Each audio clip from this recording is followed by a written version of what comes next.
Querida comunidad, bienvenidos nuevamente a otro capítulo más de este programa, que ya espero que sea un clásico a esta altura, de Pensemos Inclusión, donde, el lugar del sitio donde nos invitamos a pensar la discapacidad de una manera diferente, donde nos podemos equivocar, donde podemos hablar sin miedo a decir las cosas que pensamos y que opinamos y que sentimos respecto al tema de la discapacidad en distintas áreas de la vida. Hoy día tenemos un tremendo invitado, a un arquitecto y urbanista que actualmente es decano de la Facultad de Arquitectura y Artes de la Universidad del Desarrollo, Pablo Alar o Allard, ¿cómo lo digo? Hola Felipe, Pablo Alard. Alar, Pablo Sí. Alar. Bienvenido, Pablo. Muchas gracias por aceptar la invitación. Gracias por la invitación a este maravilloso espacio Pensemos Inclusión de incluyendo.cl. Muy contento de estar compartiendo con ustedes y con todas las y los auditores, así que contento de poder conversar de ciudad contigo. Sí, y gracias por aceptar la invitación porque nos faltaba un arquitecto o alguien que pensara la ciudad. Y lo veníamos buscando, decíamos dónde, y apareciste tú, aceptaste la invitación, así que estamos súper agradecidos porque para muchas personas con discapacidad no es menor el tema de habitar la ciudad, ¿cierto? Pero partamos así, yo quiero partir así como de más grande. ¿Qué es una ciudad? Así como así de grande. O sea, así de amplio. ¡Wow! Mira, para mí, y obviamente tengo un bias acá, para mí la ciudad es la mayor innovación que ha generado la civilización humana en su historia. ¿Por qué? Porque si uno mide lo que ha sido el paso de la especie humana desde que algún gorila o bonobó pasó a tener, digamos, conciencia, llamémoslo, ¿verdad? La mona esta que se descubrió, no se llama Daisy, ¿cómo es que se llama? Ya me olvidé. Lucy, ¿o no? Claro. Sí. Desde Lucy hasta el día de hoy, si esto fuera 24 horas, o sea, si fuera un día en la historia de la humanidad, las ciudades habrían recién aparecido en las últimas horas. Los primeros asentamientos humanos hace unas 6 horas atrás. Y los últimos 200 años del desarrollo de la civilización serían los últimos minutos. Por lo tanto, la gran invención de la humanidad, más que el fuego, más que dominar las aguas o la domesticación de las especies, fue lograr establecerse en un lugar físico y dejar de ser errantes nómades que estaban persiguiendo a los animales o buscando las cosechas de verano o de invierno. Porque desde el momento en que la humanidad se establece en un espacio físico, las primeras tribus, surge la civilización, surge la polis. De hecho, la política tiene su origen en la polis griega. Los grandes inventos, los grandes avances culturales se dan cuando comienza el intercambio de ideas, la cultura, el intercambio de bienes. Yo planto lechugas, tú haces herraduras y me intercambio lechugas por herraduras para que mi caballo pueda seguir, ¿verdad?, haciendo cultivos, etcétera. Y servicios. Yo soy un druida y te cubro tus heridas, tú sabes contar números y me ayudas con la contabilidad. Y la ciudad es entonces donde se genera esta explosión masiva que en los últimos minutos, por así decirlo, la humanidad ha generado cambios enormes desde el punto de vista cultural, social y económico. Por lo tanto, para mí la ciudad es precisamente el lugar donde la civilización toma un domicilio y donde se establece entonces el gran crecimiento de la cultura, las ciencias, las artes y la política. O sea, la ciudad es un suspiro dentro de la historia de la humanidad, ¿cierto? Así es, y creo que es el suspiro más importante hasta ahora.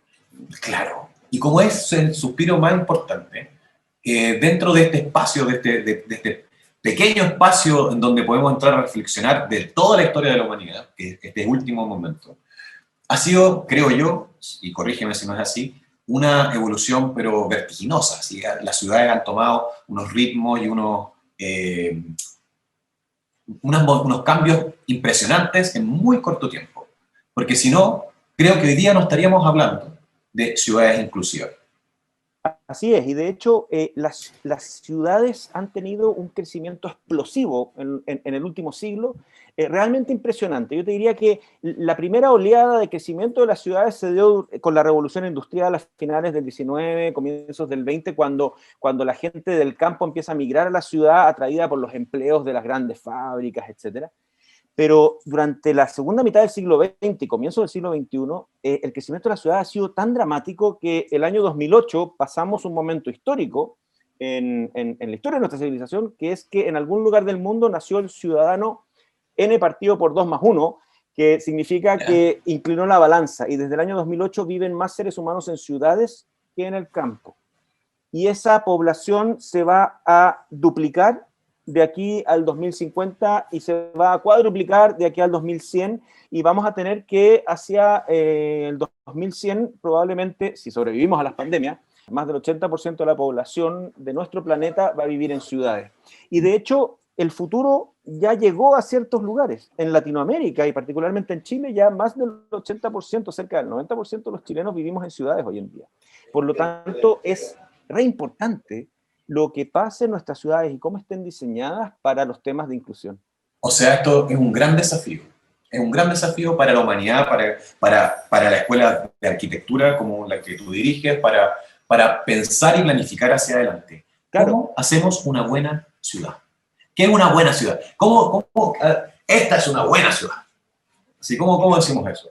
Eso es muy bonito, porque no es necesario ser urbanista o ingeniero o arquitecto para darse cuenta cuando un barrio, una ciudad y un espacio urbano es memorable, es atractivo, es entretenido y te gusta estar. Basta que aquellos o aquellas de nuestros auditores que han podido viajar fuera de Chile o incluso en ciudades de nuestro país dicen, qué rico este lugar, qué agradable este barrio, qué bien diseñado, qué ganas de vivir acá. O sea, por lo tanto, no hay que ser experto para darse cuenta cuando hay una gran ciudad. Pero lamentablemente, la disciplina del urbanismo es relativamente nueva. Y la ciudad primero se fue dando de manera espontánea, y luego cuando vienen las grandes corrientes higienistas de comienzos del siglo XX se empieza a decir la ciudad tiene que estar más ordenada, tiene que haber infraestructura, tiene que haber barrios productivos para las industrias, barrios y distritos residenciales para que la gente viva, tiene que haber barrios comerciales, y se empezó a planificar la ciudad racionalizando y tratando de dominar todas esas variables, lo que hizo que se pusiera las personas en función de la productividad, de la eficiencia, y empezó a dejarse atrás una ciudad más humana, que es lo que tiene tan bonito y tan potente los pueblitos medievales o los pueblos tradicionales, donde se mezclan comercio con servicios, con vivienda, donde hay mix social, donde hay mayor integración. Entonces yo Los te barrios diría, obreros que de repente están planificados con su plaza, su colegio, claro, con claro. sus distintos servicios alrededor, ¿no? Así es, entonces yo te diría que una de las grandes lecciones que nos dejaron las embarradas del siglo XX es que la ciudad del siglo XXI tiene que ser una ciudad que ponga a las personas como prioridad, y que sean ciudades más humanas, que no sigamos pensando solamente en autopistas para que los autos se muevan o en grandes infraestructuras para las industrias o para el comercio, sino que pensemos más bien en cómo volvemos a humanizar nuestras ciudades. Entremos en tierra derecha porque estás hablando de ciudades para las personas, y aquí estamos hablando de personas, en Pensemos Inclusión, somos personas en situación de discapacidad o personas con discapacidad. Y te voy a dar un tip. No, mira, te voy a contar una anécdota primero. Te voy a contar una anécdota y después te voy a dar el tip. En el año, ya ni me acuerdo, tú quizás te acuerdas, la Bienal de Arquitectura que fue en Valparaíso, ¿cuándo fue la última? Ya no me acuerdo. Esa, la de Valparaíso, si no me equivoco, fue en 2016, por ahí. Bueno, yo estuve invitado ahí y estuve ahí dando unas charlas, y una chica también con discapacidad, estábamos en ese panel, dio una charla que no me acuerdo cómo se llama, y perdóname, pues, si me estás escuchando, me estás viendo, perdóname, pero te voy a citar sin decir tu nombre. Pero es que lo encontré increíble, porque llega y dice, porque ella es de Valparaíso, y ella dice, imagínate una persona en silla de ruedas en Valparaíso, y ella se cansó de ir a la universidad, le era muy complejo ir a la universidad por el diseño de la ciudad. Entonces ella se dio cuenta de que la discapacidad no existe, que es un término que también te lo voy a soplar ahora, sino que somos diseño dependientes. Muy buen concepto. Y lo encontré maravilloso, porque la persona con discapacidad, y yo creo que no todos, todos somos diseño dependientes. O sea, estamos en base al diseño. Y ahora te voy a dar el tip. ¿Por qué? Porque la ONU en el 2006 declaró en los principios de los derechos de las personas con discapacidad que la discapacidad es un fenómeno que es cambiante, pero que no tiene que ver necesariamente con el sujeto, sino que con las posibilidades que le da el entorno. Y entonces, lo otro importante, Felipe, sí, y lo otro importante es que hay que cambiar la mentalidad, que esto no es un tema de minorías, porque todos tenemos dificultades de accesibilidad en distintas etapas de nuestra vida, no solo aquellos que tienen por algún accidente o por alguna enfermedad. Todos fuimos bebés, y no caminamos hasta los 9 y alguien tuvo que mover el cochecito, cargarnos en brazos. Todos vamos a ser, esperamos, adultos mayores que vamos a tener dificultad de movimiento. Hay muchos que sufren enfermedades, obesidad mórbida, mujeres O embarazadas. discapacidades temporarias, que una fractura de un pie, no sé. Así es. Por lo tanto, no es un tema de minorías esto, es un tema, como bien dices tú, de cómo diseñamos la ciudad para que nos incluya a todos y que sea más justa con aquellos que son diseño dependientes por distintas situaciones que han tenido en su vida. ¿Cómo lo hacemos? ¿Cómo se hace eso? Mira, ¿Cómo se diseña?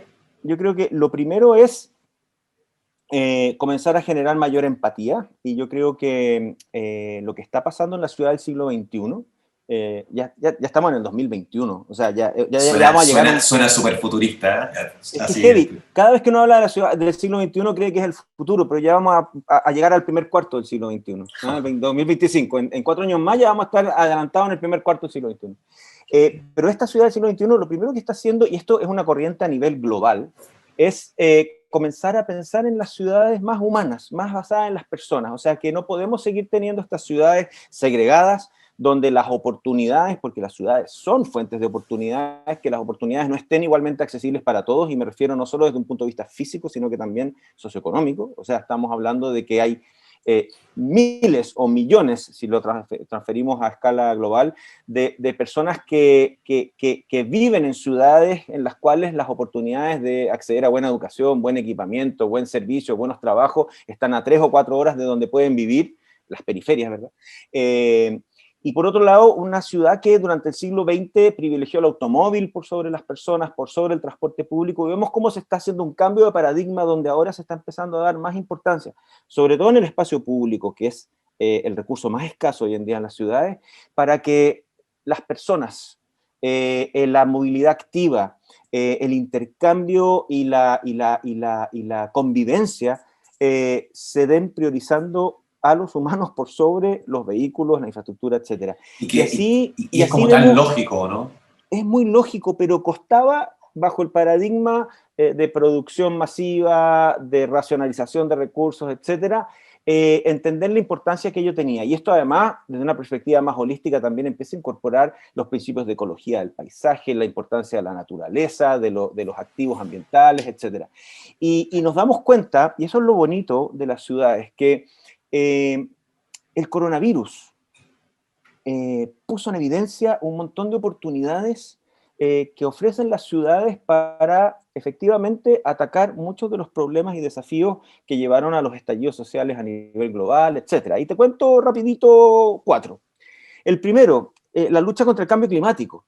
Tú sabes que las ciudades ocupan solo un 2% de la superficie del planeta, pero consumen el 80% de la energía y generan el 70% de los gases de efecto invernadero. Por lo tanto, si tú haces que las ciudades sean más eficientes y más sustentables desde el uso de los recursos, inmediatamente tienes un atajo para detener el cambio climático, que es mucho más fácil y acotado que empezar a salvar las ballenas, abrazar los alerces y todas esas causas nobles que son más complejas.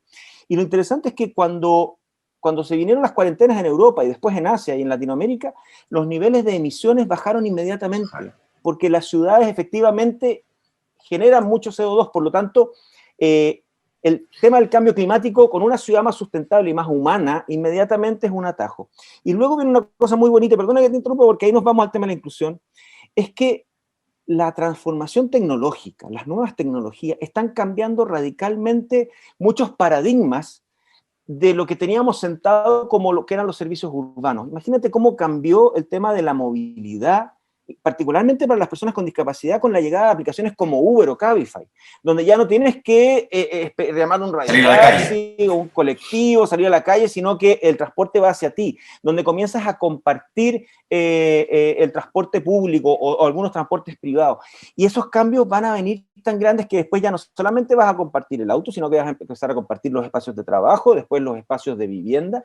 Y por lo tanto, digamos, la transformación tecnológica, la lucha contra el cambio climático y por otro lado también las demandas sociales por volver a poner el foco en las personas, que finalmente eso es lo que deriva los estallidos, está haciendo que los paradigmas de cómo se planifican las ciudades estén cambiando. Y con esto termino, y el coronavirus además nos dio un espacio de prueba y error muy bueno, porque si tú te fijas, en muchos centros urbanos, particularmente en ciudades como Rancagua o en comunas como Condes, etcétera, donde la gente va a hacer trámites al centro, donde necesitan ir al banco, etcétera, por el tema del distanciamiento físico, hubo que tomarse espacio de las calles, hubo que ensanchar las veredas, Claro. hubo que poner mesas en las veredas para que los restaurantes puedan seguir atendiendo, quitando el espacio a los automóviles, y eso inmediatamente empieza a reeditar, y que uno dice, oye, ahora esta vereda es más cómoda, ahora sí puedo pasar, ahora sí tengo más holgura.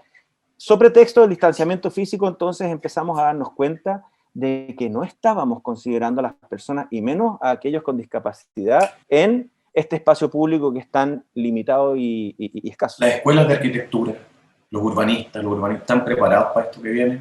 Se está enseñando accesibilidad, se les enseña inclusión, se les enseña a poner a la persona en el centro. Mira, yo creo que ese es uno de los llamados más urgentes y te diría más dramáticos que tenemos que hacer. ¿Por qué? Porque como bien tú sabes, nuestro país ha avanzado mucho desde el punto de vista de la legislación, la entrada en vigencia de la ley 20.422, ¿verdad?, que regula los estándares de diseño y construcción en Chile para garanticen una ruta accesible, etcétera, está vigente ya hace varios años.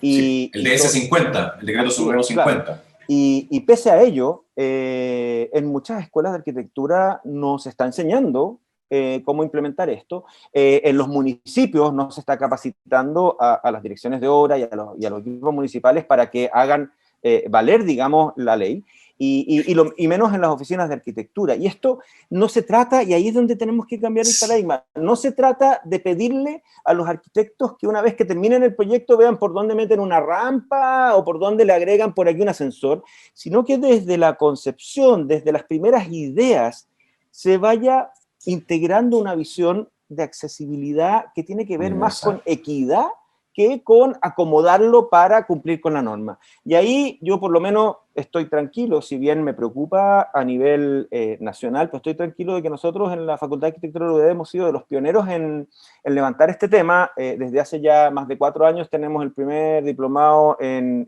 diseño accesible e inclusivo, que ha sido liderado por Andrea Bodeguer, una arquitecta que se ha dedicado, digamos, a estos temas y muy conocida, que te recomiendo también. Sí, la BAU Accesibilidad, si la conozco. Así es. Y también hemos ido incorporando en nuestros cursos de diseño arquitectónico los aspectos y las variables, no solo de la normativa, sino que también conceptuales, de cómo se conceptualiza un recorrido continuo. Y además también lo estamos poniendo como uno de los requisitos en la evaluación de los proyectos de título.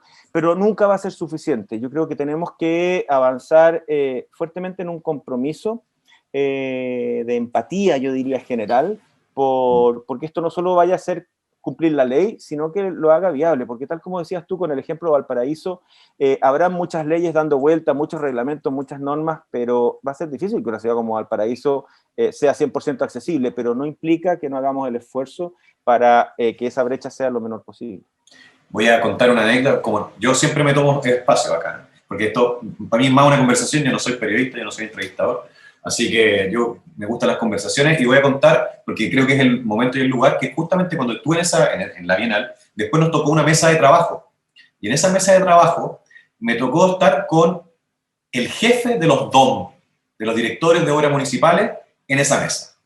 Y resulta que el jefe de los DOM llega y nos cuenta la anécdota que le había mandado un WhatsApp a todos los DOM, que por lo demás directores de obras municipales solamente creo que son 50 a nivel nacional, porque son de municipios sobre 100.000 habitantes. Creo que para abajo no hay directores de obras municipales. La cosa es que llega y le pregunta, mañana voy a la Bienal de Arquitectura, voy a estar en la mesa de inclusión y accesibilidad, algún tip, algo que sepan, y grillos, nadie tenía idea de nada. Y justamente él reconoció en ese espacio y en ese momento que si los directores de obras municipales no están preparados para poder supervisar el estándar que el mismo decreto supremo ya pide, ¿qué? Entonces acá hay una cuestión sistémica que creo que hay que pensar y que hay que en el fondo trabajar desde las bases de cómo estamos construidos como sociedad. Y en ese sentido, quería contar esa anécdota, lo que te decía, la Convención de los Derechos de las Personas con Discapacidad establece que el entorno es el que te discapacita muchas veces, ¿vale? Y a mí yo tuve la oportunidad de vivir en España 2 años y algo, y a mí me pasó sentirme menos discapacitado en España que acá, porque efectivamente yo iba a tomarme una cerveza, y donde yo me iba a tomar esa cerveza, sabía que había un baño donde yo iba a entrar. Yo quería tomarme una micro, todo era accesible, yo quería tomarme un metro, yo podía transportarme, yo salía de mi casa en un barrio periférico, que eso es otra cosa, podía hacerlo, en un barrio periférico, un barrio de gitanos, que allá son como medios temidos algunos gitanos, podía entrar ahí, a ese lugar. ¿Por qué eso no pasa acá? ¿Por qué si en Las Condes o en Santiago, o en el centro de Santiago Centro, yo puedo andar en silla de ruedas tranquilo, pero salgo del centro de Santiago Centro y no puedo? Me voy no sé, a Maipú y no puedo. Me voy a otro lugar y no puedo. ¿Qué pasa eso? Esto tiene que ver, obviamente, con condiciones culturales, con la historia material de las ciudades, las comunidades, etc. Yo tengo la impresión, y puedo estar equivocado, que países como España, que han sufrido y sufrieron durante el siglo XX conflictos armados tan violentos como la Guerra Civil Española, o algunas ciudades europeas, la Segunda Guerra Mundial, etc., eso probablemente generó un número importante de personas con discapacidad en aquellos momentos en los que se tomaron las decisiones de la reconstrucción y se consideró en esos procesos de reconstrucción una mayor sensibilidad hacia la accesibilidad. Pero también pasa, en el caso particular de España, y tú lo conoces bien, que hay otro tipo de discapacidades que tienen mucha influencia en el país, en la política, como son los ciegos, por ejemplo, los no videntes. La ONCE, que es la Lotería Española, que es una empresa gigantesca, es como la polla de beneficencia, es liderada ¿verdad? Y trabaja en función de esta fundación que es la ONCE, que es de las personas no videntes. Por lo tanto, no solamente hay una conciencia, hay una constatación, ha habido procesos de reconstrucción post-desastre muy enfocados, digamos, esto, sino que además hay muchos recursos para una cultura de la accesibilidad que no la tenemos probablemente tan desarrollada en Chile. Ahora, dicho eso, yo creo que lo bonito de situaciones como nuestras ciudades es que ahora que estamos tomando conciencia de tener ciudades más humanas, ahora que ya no estamos en el modo supervivencia, país de escasos recursos, sino que ya hay manera de articular financiamiento, tenemos que ser más proactivos en el tema de las tecnologías, en el tema de cómo adaptamos también nuestra ciudad preexistente para hacerla más accesible. Me tocó conocer en Berlín hace 10 años atrás a un peruano alemán que se llamaba Raúl, no me acuerdo el apellido ahora, von Schönhausen, una cosa así, activista discapacitado, que tenía una ONG que se llama WheelMap, mapa de ruedas, wheelmap.org. Y la gracia que tenían ellos y que tienen es que es una especie de red donde todos los ciudadanos que están en esta red van marcando en su ciudad cuál restaurante o qué bar o qué local comercial cumple con dos características: acceso directo sin escalones o barreras al local y acceso directo a servicios sanitarios o baños en ese local, ya sean bares, etcétera, y los van tagueando con colores. Y a partir de ese mapeo, donde si yo soy una persona con discapacidad, puedo optar a ir a un bar o a otro, porque ese maldito escalón, sobre todo cuando está copeteado, es difícil A todo el mundo. Además... Imagínate copeteado en silla de ruedas. Por eso. Además, o con los amigos. O con los amigos. Además, ellos generaron una activación donde le pedían a empresas que financiaran pequeñas rampas de aluminio desplegables que las iban poniendo en aquellos locales que estaban dispuestos a generar un pequeño intervención urbana rápida, táctica, para ir mejorando. Ese tipo de cosas son tan rápidas de hacer ahora con las redes sociales, con todo lo que tiene que ver con los flash mobs y con todas estas coordinaciones, que creo que es importante pensar no solamente en las grandes aplicaciones de las nuevas normas del DS50, sino que también en cómo vamos retroalimentando y forzando y obligando a que, por ejemplo, aquellos bares o locales que salen mal evaluados en este Wheelmap tengan que ponerse las pilas y hacerlos más accesibles. Ahí te voy a tirar dos tips, y a toda la gente le voy a tirar dos tips. Métanse, tenemos una gran innovación acá en Chile, que se ha ganado muchos premios, que se llama el Lazarillo, que es un poco lo mismo, es un Waze, pero para personas ciegas, ¿vale? Y Lazarillo lo que hace es ir ruteándote todas las calles para personas ciegas, y las empresas, que sobre todo el retail, y ahí voy a hacer un comercial a Lazarillo, porque vale la pena hacerlo, pueden incluso incorporar Lazarillo al interior de sus tiendas. Entonces, es decir, aquí está la sección de hombre, aquí está la sección de deporte, y eso se puede hacer. Y Lazarillo es una innovación chilena que es maravillosa, salió ahí creo que de Bochef, ahí del laboratorio Bochef de innovación, y pronto también eso va a salir al aire, que eso es va a salir algo parecido de Will the World, que es el emprendimiento ahí de Álvaro Silverstein, que es un gran emprendimiento y va a salir algo parecido, así que también se está innovando acá en Chile, hay mente creativa acá también. Mira, yo he tenido la suerte de conocer ambos emprendimientos. Lazarillo se ganó el premio Boni, ahora están en Barcelona trabajando para globalizarse y claramente volvemos al tema de la ONCE, digamos, en España hay recursos para estos temas. Y también Will the World, yo soy director de Fundación Chile y dentro de Fundación Chile tenemos un fondo de inversión en innovación y Will the World es uno de los proyectos que estamos patrocinando y es realmente impresionante lo que están haciendo porque la idea es llevar a las personas con discapacidad a los destinos más increíbles, a las Torres del Paine, a Isla de Pascua, al desierto de Atacama, y ellos se preocupan de armar la logística y lo interesante que conversábamos con ellos en una reunión hace poco, es que si bien la industria del turismo se ha hecho pedazos con el tema del coronavirus, ellos están en muy buen pie porque básicamente lo que ellos garantizan es un viaje seguro para personas que tienen, digamos, ciertas necesidades. Características. Por tanto, obviamente van a ser de los primeros que van a poder reactivarse para un viaje seguro post-COVID. Así que es muy interesante lo que están haciendo en Will the World. Es súper interesante y ahí le mandamos un saludo al Álvaro. Con el Álvaro tenemos un récord Guinness. No sé si el Álvaro y yo. El Álvaro tú lo conoces, anda en silla de ruedas también. Sí, claro, pues él es el fundador de Will the World. Él tiene una tetraplegia. Bueno, nosotros con Álvaro somos amigos hace muchos años y subimos el Cerro del Toco y somos las personas en silla de ruedas que han llegado más alto en el mundo. ¿En serio? ¿Cuántos metros? 5.700 metros sobre el nivel del mar. Con 15 grados bajo cero en un proyecto ahí. Pueden buscarlo, de hecho están incluyendo .cl, van incluyendo .cl a la página de Encontramos en la Red, abajo está todos los videos de Will the World, y entre esos busquen Will the World San Pedro de Atacama, y ahí nos van a ver generando un récord mundial, muertos de frío. Felicitaciones, yo sabía de Álvaro, pero no sabía quién era el otro de la foto, ahora sé que eras tú. Sí, oye, sí. Increíble, porque además, si podéis llegar a los 5.000 metros, ¿cómo no vas a poder llegar al banco de la esquina, o a la plaza de la esquina, o a la casa de tu amiga? O sea, lo mínimo es que... ¿Qué le decimos a las autoridades? ¿Qué le decimos? ¿Cómo lo hacemos? ¿Cómo nos organizamos? Mira, lo que nosotros hacíamos en el Diplomado de Accesibilidad Universal, que nunca fallaba, era... Y yo sé que puede sonar duro, puede sonar como una caricatura, pero es obligarnos en este caso, los arquitectos, a los tomadores de decisiones, a ponernos en el lugar del otro. Y hacíamos ejercicios de simulación y juegos de rol. Y les vendábamos los ojos a los estudiantes y partíamos a recorrer el GAM y el Centro Santiago, etcétera.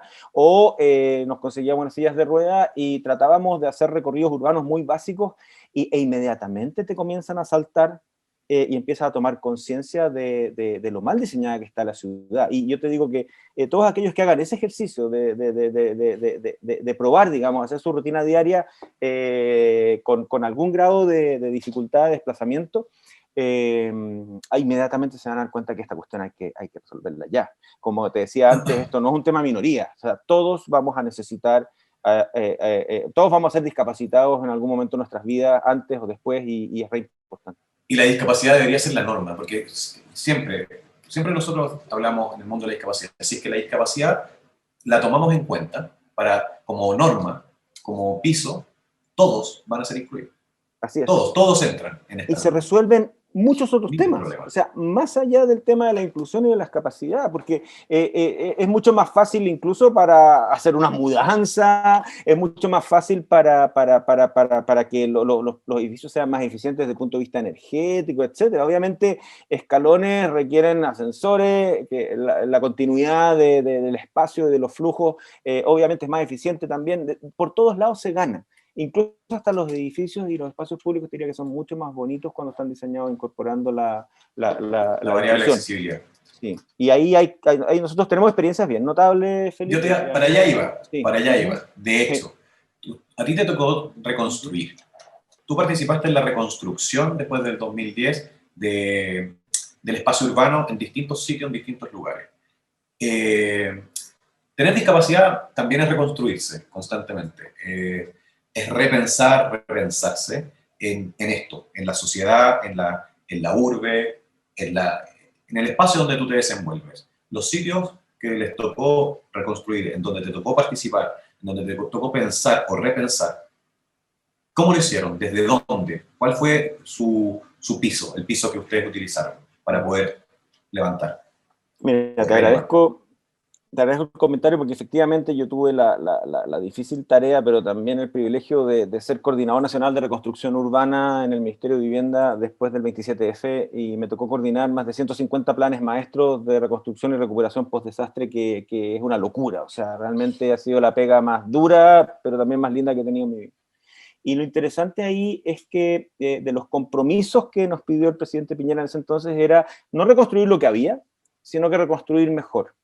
Y para eso había que incorporar los principios de resiliencia, que es algo que particularmente las personas con discapacidad lo viven a diario, que es verdad, esa capacidad de poder adaptarse, aprender a hacer el duelo y eventualmente volver a recuperar un funcionamiento y una cierta normalidad, incorporando las lecciones y también con la flexibilidad necesaria para que no vuelva a producirse, en este caso, un desastre como un maremoto, un deslizamiento, una inundación, etc. Y dentro de esos conceptos de diseño urbano resiliente, además del riesgo, o sea, tratar de evitar que se reconstruyera el borde costero de la misma manera en que se había hecho antes y que exponía la vida de pescadores, de familias, etcétera, y ahí aparecen los parques de mitigación, las expropiaciones para generar, digamos, estas infraestructuras para no evitar, porque es imposible evitarlo, pero reducir la fuerza destructiva y la altura de las olas, las viviendas tsunami resilientes que están sobre parafitos, etcétera. Dentro de esas innovaciones también nos dimos cuenta que muchas de esas obras de mitigación iban a ser espacios públicos. Y así es como aprovechamos la ventana para incorporar, en el caso, por ejemplo, de Dichato, todo el diseño del Parque Costanera de Dichato, que es una infraestructura para Es reducción del riesgo precioso. de tsunami. Es el primer parque de borde costero diseñado con principios de accesibilidad universal en Chile. Así también se fue replicando en otros proyectos, si no me equivoco, en Curanipe, si no me equivoco, también se incorporó accesibilidad universal, y no solo en los proyectos de la reconstrucción, sino que también hay parques urbanos muy importantes que se han hecho en el último tiempo. El más emblemático para mí es el Parque Juan Pablo II, que está en Bajos de Mena, uno de los guetos de vivienda social más estigmatizados. Ese parque es el primer parque urbano que también se ha hecho con accesibilidad universal, donde todos los juegos infantiles, todos los espacios son accesibles. Y te digo que la calidad y la mejora de la experiencia es enorme para todos. Y una última anécdota que es bien importante, a propósito de las anécdotas, una de las cosas que más nos pedían durante la reconstrucción después del 27F eran las veredas. Los adultos mayores sobre todo nos decían, oye, antes de reconstruir la plaza, no sé qué, arréglenos las veredas, porque antes del terremoto nos caíamos, nos Ya estaba mal. tropezábamos, chocábamos con postes, no cabíamos, y ahí uno se da cuenta, claro, que hay urgencias que van más allá de los terremotos y los tsunamis, que es el día a día. Nuestra ciudad, lamentablemente, con los principios que se construyó durante el siglo XX, es una carrera de obstáculos para las personas. Y por eso es importante lo que estamos probando ahora con estas iniciativas más tácticas de ganarle espacio a la calle, ampliar las veredas, sacar las mesas de los restaurantes afuera, que estamos comenzando a darnos cuenta la importancia de poner a las personas por sobre a los vehículos y por sobre a las otras estructuras en el espacio público. Esto que acabas de decir último, ¿será un paso para dejar la adolescencia y transformarnos en adultos? Yo creo que sí, pero como es la adolescencia, va a haber muchos dolores de crecimiento. Esto no va a ser fácil, se van a cometer muchos errores. Hemos visto que mucho de lo que se plantea en el DS50 es letra muerta porque no están los recursos o porque hay otras prioridades. Pero yo tengo la impresión de que, por lo menos en la medida en que vayamos formando arquitectos, ingenieros, urbanistas, también a los distintos actores de la ciudad, con esta idea de que el diseño de accesibilidad universal es algo que tiene que estar en el origen de los proyectos y no como un agregado. Probablemente cada oportunidad, o sea, por ejemplo, la reposición y recuperación de los centros urbanos después de la violencia del estallido, ojalá que todos esos adoquines y todas esas aceras, bueno, aprovechemos de rediseñarlas de manera accesible. Nuevos proyectos urbanos, nuevos equipamientos que se van a dar en los barrios que requieren equipamiento y también en las zonas de expansión, bueno, que incorporen estos principios. Yo creo que lo bonito acá es que todo lo que queda por delante son oportunidades para efectivamente hacer una ciudad más inclusiva y, como te decía antes, también estar atentos y todos colaborar para que la ciudad ya preexistente se pueda ir corrigiendo sus fallas con iniciativas que pueden ser como estas pequeñas rampas de Build the World, o sea, perdón, de Wilmap, hasta intervenciones mayores en edificios patrimoniales. Pablo, yo creo que lo hemos conversado todo. Yo creo que lo que queríamos transmitir en esta conversación está más que dicho. Te agradezco de verdad tu tiempo, la oportunidad de hablar de urbanismo, la oportunidad de hablar de inclusión, de accesibilidad, de cómo pensar ciudades distintas, de cómo plantar un ideal colectivo diferente al que estamos acostumbrados. Y que en el fondo eso no es beneficio para esa supuesta minoría.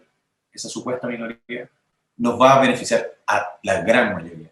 Así que te doy las gracias, te dejo el espacio abierto. Si algún mensaje para tus colegas arquitectos, para los urbanistas, para las escuelas de arquitectura, qué es el trabajo que queda por hacer, cómo nos podemos organizar, cómo podemos pensar hacia adelante, hacia el futuro, para arreglar nuestra ciudad y nuestras ciudades en general en Chile. Sí.